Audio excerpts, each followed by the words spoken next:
आजकल सोया चाप के नाम पर लोगों को गंदे तरीके से बने मैदा चाप खिलाया जाता है जो हमारे शरीर का फायदा कम नुकसान ज्यादा करती है। इसलिए आज मैं आपको एक ऐसी फैक्ट्री लेकर आया हूं जहां 100% प्योर सोयाबीन के आटे का इस्तेमाल करके हाइजीन तरीके से चाप कैसे बनाया जाता है उसका पूरा प्रोसेस दिखाने वाला हूं। 100% हाइजीनिक सोया चाप बनाने के लिए सबसे पहले मिक्सर मशीन को ओपन किया जाता है। फिर इस मशीन के अंदर एक एक करके सोयाबीन के आटे का कट्टा खाली किया जाता है जिसमें 5 से 10% मैदा भी मिक्स किया जाता है। मैदा इस कारण मिक्स किया जाता है ताकि अपना जो आटा है वो अच्छी तरीके से बाइंड हो सके। तो ये देख सकते हैं एक एक करके कट्टा खाली करने के बाद इस मशीन को ऑन कर दिया जाता है। फिर ये जो मशीन होता है सोयाबीन के आटे और मैदे को अच्छी तरीके से 5 से 10 मिनट तक मिक्स करता रहता है। जब अपना आटा अच्छी तरीके से मिक्स हो जाता है फिर भैया आते हैं, मशीन को बंद करते हैं और इस मिक्सर मशीन में से थोड़ा थोड़ा आटा निकालकर इस ड्रम में इकट्ठा करना स्टार्ट कर देते हैं। इसके बाद इस ड्रम को ढक के रख दिया जाता है। फिर इस ड्रम को उठाकर ले जाया जाएगा दूसरी जगह पे जहां पर इस आटे को अब गूंदा जाएगा। जी हां, यहां पर गूंदने के लिए भी मशीन का इस्तेमाल किया जाता है, ना कि हाथों से गूंदा जाता है। आमतौर पर जहां पर भी आपने चाप बनते हुए देखा होगा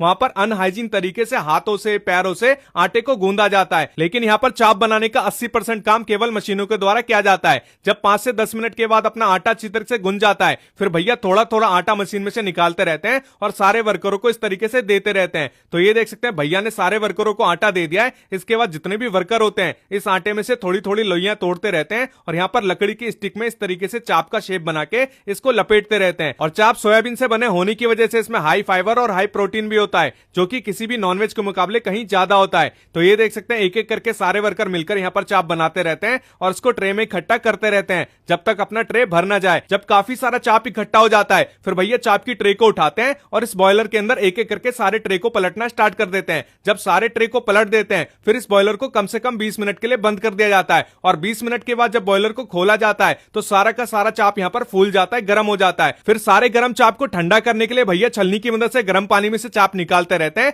और ठंडे पानी में ट्रांसफर करते रहते हैं। अब आप सोचेंगे कि गर्म पानी में से निकालकर ठंडे पानी में क्यों डाला जा रहा है? वो इस कारण डाला जाता है ताकि भैया अपना जो चाप है वो ज्यादा मुलायम होकर टूट ना जाए। जब चाप पूरी तरीके से ठंडा हो जाता है फिर ठंडे पानी में से भी छलनी की मदद से चाप को निकाला जाता है और दूसरे वाले टेबल पे इस तरीके से इकट्ठा कर दिया जाता है। तो ये देख सकते हैं अपना चाप तो बनके तैयार हो चुका है और चाप तैयार होने के बाद अब इसको पैक किया जाएगा जिसके लिए संजू चाप का पैकेट लिया जाता है और इसके अंदर चाप जो तैयार हो चुका है इसको भरा जाता है और भरने के बाद एक एक करके इसको दूसरे वाले टेबल पे इस तरीके से रखा जाता है। फिर यहां से एक दूसरी वाली दीदी का काम होता है सारे चाप के पैकेटों का वजन करना। अगर चाप कम होता है तो उसमें डाल देती हैं और ज्यादा होता है तो उसे निकाल लिया जाता है। इसके बाद इन सारे खुले हुए पैकेटों को सील बंद किया जाएगा जिसके लिए इन पैकेटों को एक ऑटोमेटिक मशीन के अंदर डाला जाता है और यह मशीन ऑटोमेटिक तरीके से सारे पैकेटों को सील बंद कर देती है। तो ये देख सकते हैं अपना खूबसूरत सा संजू चाप का पैकेट बनकर तैयार हो चुका है। इसके बाद इन सारे चाप के पैकेटों को एक एक करके करेट में इकट्ठा किया जाता है और इन चाप के पैकेटों को आप अपने घर पे ज्यादा दिन तक यूज कर सकते